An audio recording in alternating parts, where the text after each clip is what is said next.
নিয়ে এসেছি সাবুদানা ও আলু দিয়ে মজাদার স্ন্যাক্স রেসিপি নিয়ে। এটা বানানো খুবই সহজ আর খেতে খুব টেস্টি হয়। উপবাসের দিনে এটা বানিয়ে খেতে পারেন। আপনারা আমার পুরো ভিডিওটা দেখবেন। চলুন যাওয়া যাক রেসিপিতে। আশা রাখি প্রত্যেক দিনের মতন আজকেও আপনাদের আমার রেসিপিটা ভালো লাগবে। নমস্কার, আমি কেয়া কিচেন ইজ ইওর চ্যানেলে আপনাদের সবাইকে আবারও একবার স্বাগত জানাই।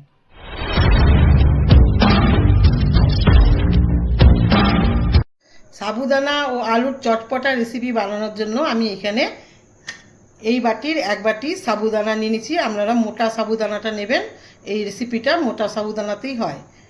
দিয়ে এটাকে 2 ঘন্টা আগে জলে ভিজিয়ে রেখেছিলাম, এরকম ফুলে গেছে। আপনারা এমনভাবে জল দেবেন যাতে সাবুদানার ওপর পর্যন্ত জল থাকে। বেশি ওপর পর্যন্ত জল দেবেন না, তাহলে এটা ঘেঁটে যাবে। এরকম গোটা গোটা থাকবে সাবুদানা, আর প্রত্যেকটা সাবুদানা এরকম নরম হয়ে গেছে ভেতর পর্যন্ত। এখানে আমি 4টে সেদ্ধ আলু নিয়েছি। এই 4টে সেদ্ধ আলুকে আমি গ্রেট করে নেব।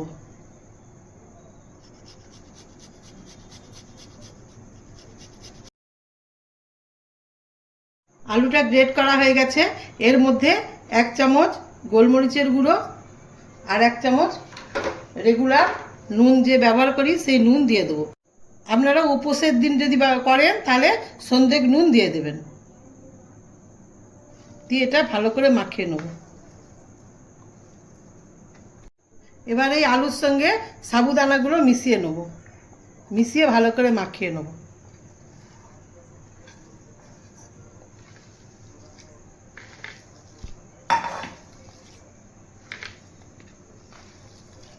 আলু আর সাবুদানাটা ভালো করে মাখানো হয়ে গেছে। আপনারা দেখবেন যেন আলুর ডালা না থাকে, এরকমভাবে ব্লেন্ড হয়ে যায় যেন। এবার আমি এটাকে এক সাইডে রেখে দেবো। এবার আমি আর এর সঙ্গে কী কী মেশাবো সেগুলো রেডি করে নেব। আলু আর সাবুদানার মধ্যে আমি চীনাবাদাম রোস্ট করে ভেজে গুঁড়িয়ে মাখাবো।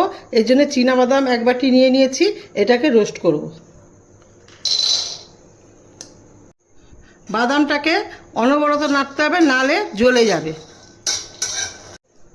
যখন দেখবেন বাদাম থেকে ফটফট শব্দ হচ্ছে এবং মাঝখানটা এরকম ফেটে যাচ্ছে, তখন এটা নামিয়ে নেবেন। বাদামগুলো ভালো করে ভাজা হয়ে গেছে। এবার আমি কড়া থেকে নামিয়ে ঠান্ডা করে এর খোসা ছাড়িয়ে গুঁড়ো করে নেব। বাদামটা আমি গুঁড়ো করে নিয়েছি, একবারে মিহি করে গুঁড়ো করে নিয়ে একটু গোটা গোটা রেখেছি। এবার এর সঙ্গে মিশিয়ে নেব। আমি 1 ইঞ্চি আদাকে এরকম করে গ্রেট করে নিয়েছি, ওইটাও মিশিয়ে দেবো। 2টো কাঁচা লঙ্কাকে এরকম করে কুচি করে নিয়েছি, এটা মিশিয়ে দেবো। কারি পাতা 2-4টে এরকম করে কেটে নিয়েছি ছোট ছোট করে। আপনাদের কাছে ধনে পাতা থাকলে ধনে পাতাও দিতে পারেন। 1/2 চামচ জোয়ানকে এরকম করে হাতে ক্র্যাশ করে দিয়ে দেবো।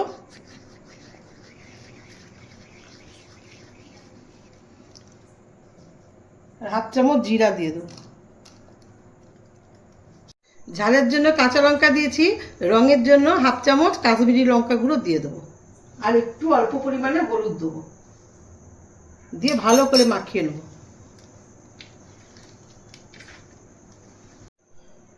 এতে বাদাম দিয়ে আছে, বাদামে অনেক প্রোটিন আছে। আমরা জানি সবাই যে প্রোটিন খেলে পেট অনেকক্ষণ ভর্তি থাকে। এই জন্য উপোসের দিন এরকম বানিয়ে খাবেন, খুব পেটটা ভর্তি থাকবে। মিশ্রণটা ভালো করে মাখা হয়ে গেছে। এবার আমি একটা থালা নেব, থালাটাতে ঘি ব্রাশ করে নেব। থালাটাতে ঘি ব্রাশ করে নিচ্ছি, আপনারা তেলও দিতে পারেন। এবার এই মিশ্রণটাকে আমি থালার উপরে রাখবো।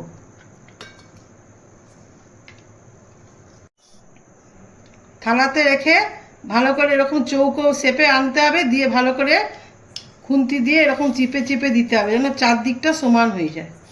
একদিকটা উঁচু একদিকটা নিচু থাকলে হবে না। এটাকে সেট হওয়ার জন্য আমি 10 মিনিট এটাকে রেস্টে রেখে দেবো। 10 মিনিট রেস্টে রাখা হয়ে গেছে। এবার আমি এই থালাটাকে এই থালার ওপরে উল্টিয়ে দেবো।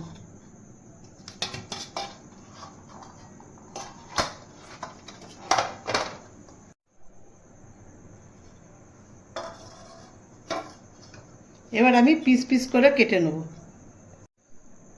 ছুরির গায়ে একটু ঘি মাখিয়ে নিয়েছি। এবার আমি এটাকে 3 পিস করব লম্বা লম্বিভাবে।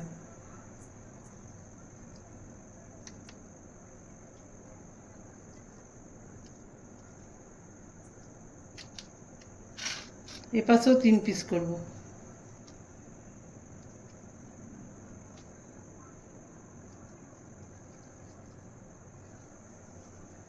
ঘি একটু লাগিয়ে দেবেন ছুরিতে, তাহলে আর জড়িয়ে যাবে না।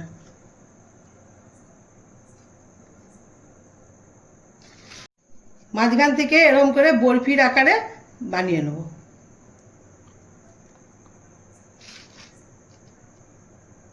সবগুলোকে এরকম করে নেব।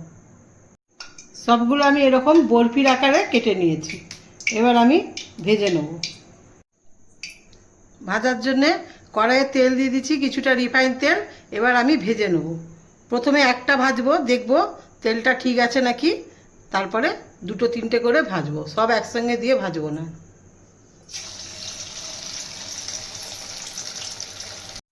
ভাজার জন্য তেল ভালো করে রেডি হয়ে গেছে। একটা আমি চেক করে নিলাম, ভালোই ভাজা হয়েছে। এবার আমি একটা একটা করে সব ভেজে নেব। একসঙ্গে সব দেবো না, 3-4টে করে ভেজে নেব।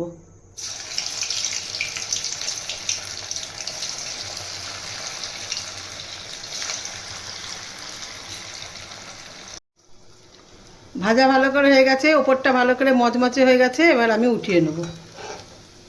প্রথমে 2-3-4টে দেবেন, তারপরে 5-6টা করে দিলেও হবে। প্রথমে তেলটা সেট হতে একটু টাইম লাগে। এবার আমি নামিয়ে নেব। এবার একে একে আমি সব ভেজে নেব।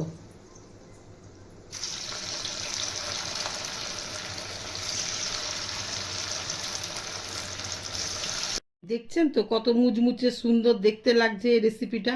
আমি উপবাসের দিন এটা বানিয়ে খাই। এটা বানিয়ে খেলে পেটটা অনেকক্ষণ ভর্তি থাকে, খিদে কম পায়। আপনারা বাড়িতে একবার হলেও এরকমভাবে বানিয়ে দেখবেন, খেতে কত সুন্দর হয়। আর আমাকে কমেন্ট করে জানাবেন আপনাদের কেমন লাগলো এই রেসিপিটা। আর ভালো লাগলে ভিডিওটাকে লাইক এবং শেয়ার করে দেবেন, এবং চ্যানেলটাকে সাবস্ক্রাইব করে আমার পাশে থাকবেন। নমস্কার।